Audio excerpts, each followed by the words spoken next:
أعوذ بالله من الشيطان الرجيم. بسم الله الرحمن الرحيم.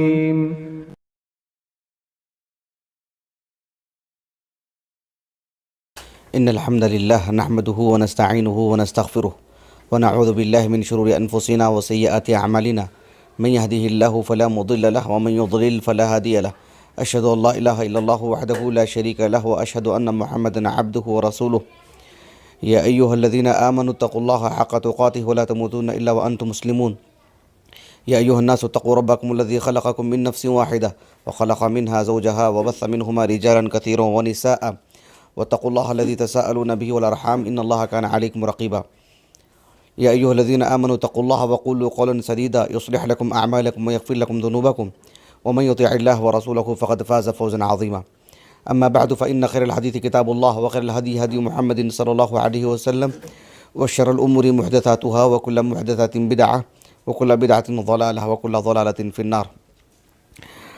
محترم اہل علم، انشاءاللہ آج ہماری تاریخ کی 3 عظیم شخصیتوں کا نہایت اختصار سے ان کا تعارف آپ کے سامنے رکھوں گا. آپ جانتے ہیں کہ ہم اس سے پہلے بھی کافی شخصیات لے کر کے آپ کی خدمت میں حاضر ہوئے تھے. یہ جو شخصیات ہیں اللہ سبحانہ و تعالیٰ نے ان کی زندگی کو باقی رکھا ہے، اس لیے کہ ان حضرات نے اللہ کی دین کی سربلندی کے لیے اپنی زندگی کو وقف کیا تھا، تو اس کے بدلے میں اللہ رب العالمین نے ان کی زندگی کو باقی رکھا تاکہ اس دور میں ہم جی رہے ہیں تو ہمارے لیے ایک نمونہ، ایک اسوہ اور ہمارے لیے ایک ہمت اور حوصلے کے لیے ان کی زندگی بہت معنی رکھتی ہے. ہر شخص کی زندگی میں کوئی پہلو رہتا ہے جو ہمارے لیے بہت معنی رکھتا ہے. رسول اللہ صلی اللہ علیہ وسلم کی جو زندگی ہے، یعنی کل کی کل زندگی ہمارے لیے نمونہ ہے. ہر مسلمان اس پر ایمان رکھتا ہے اور آپ ہی کو نمونہ مانتا ہے.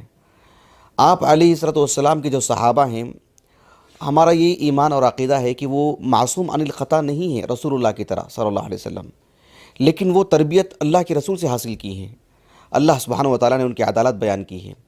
تو بحیثیت ایک جماعت اور اس اعتبار سے ایک جماعت کے طور پر وہ معصوم ہیں، اور پھر فردن ان کی زندگی بھی ہمارے لیے نمونہ ہے، جیسے کہ اللہ تعالیٰ نے قرآن مجید میں بیان فرمایا. وہ میرا موضوع نہیں ہے. تو بعد کی جو شخصیات ہیں ان کی زندگی کو جب ہم پڑھتے ہیں تو یہ بشر ہیں، بشری تقاضے کچھ ہوتے ہیں، لیکن ان کی زندگی چونکہ دین کو پڑھنے پڑھانے اور اسی کے لیے یہ فکر مند تھے، تو ان کی زندگی بہت ہی سلجھی ہوئی ہوتی ہے، بہت سنجیدگی ان کی زندگی میں نمایاں رہتی ہے. تو آج کی 3 شخصیتوں سے متعلق جو میں آپ کے سامنے رکھنے جا رہا ہوں، اس کے کچھ مقاصد تھے، وہ بھی آپ کے سامنے ہونے چاہیے. یہ جو ابن الاثیر ہم جو کتابوں میں پڑھتے ہیں اور جو ہے ان کی تالیفات ہم دیکھتے ہیں، اہل علم کی زبانی سنتے ہیں، اور کوئی تاریخی بات ہوتی ہے، کوئی شرح الغریب کی بات ہوتی ہے، کبھی کچھ اور بات ہوتی ہے، اور نیچے ابن الاثیر کی کتابوں کے حوالے دیے جاتے ہیں، تو ایک طالب علم یہی سمجھتا ہے کہ ابن تیمیہ اور ابن قیم، ابن کثیر کی طرح کوئی ابن الاثیر بھی ایک شخص ہیں، جبکہ بات ایسی نہیں ہے. ابن الاثیر یہ 3 شخصیتیں ہیں، 3 بھائی ہیں، اور جو ہے تینوں بھائی بھی ابن الاثیر ہی کی اسی کنیت سے مشہور ہیں، اسی نام سے منسوب ہیں، اور تینوں اعلام ہیں، تینوں بڑی شخصیتیں ہیں. کسی کو التباس نہ ہو، کسی کو اشتباہ نہ ہو، اہل علم نے شروع دن سے اس اشتباہ کو دور کیا ہے. حتیٰ کہ آپ دیکھیں گے کہ ان تینوں بھائیوں کے جو معاصر ہیں، یاقوت الحموی رحمہ اللہ، ان کے جو کتاب ہے معجم الادباء، آپ دیکھ سکتے ہیں، انہوں نے ان بھائیوں کی جب زندگی کو لکھا تو اس کو نمایاں کیا کہ یہ الگ ہے، وہ الگ ہیں، وہ الگ ہے، گو کہ تینوں ابن الاثیر ہیں.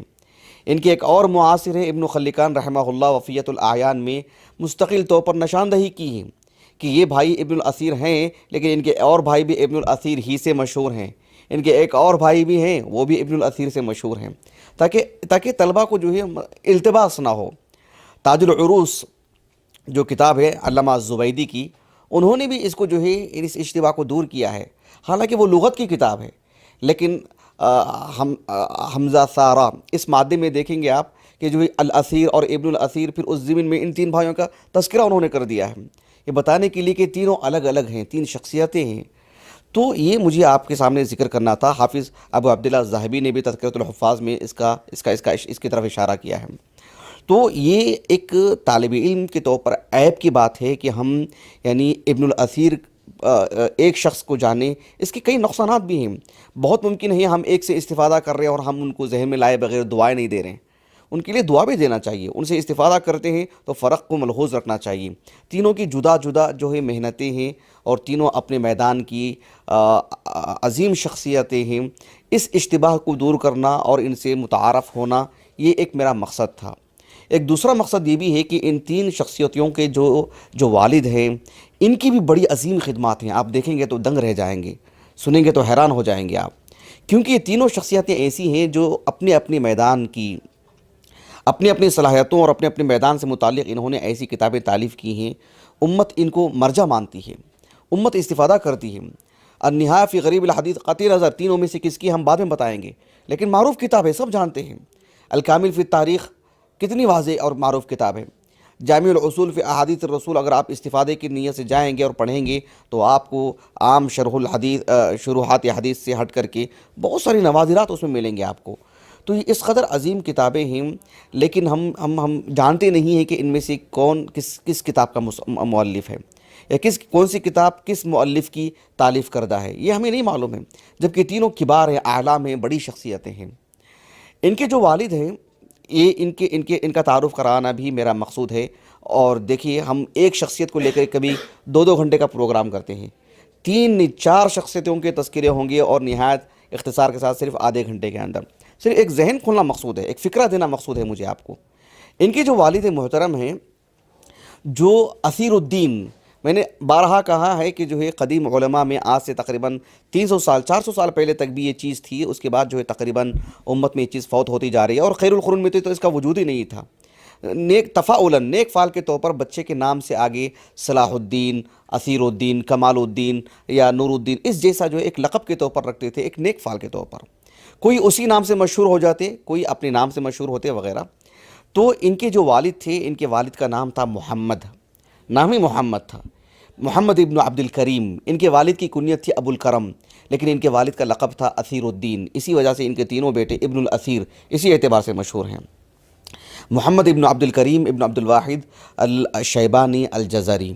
ان کے جو والد ہیں, ان کے والد کی ولادت, ان کے والد جو نشو و نما پائے, ان کے والد کی جوانی, ان کے والد کی شادی, ان کے والد کا کرتا دھرتا سب کچھ ایک علاقہ ہے جسے جزیرہ ابن عمر کہا جاتا ہے. جزیرۃ ابن عمر.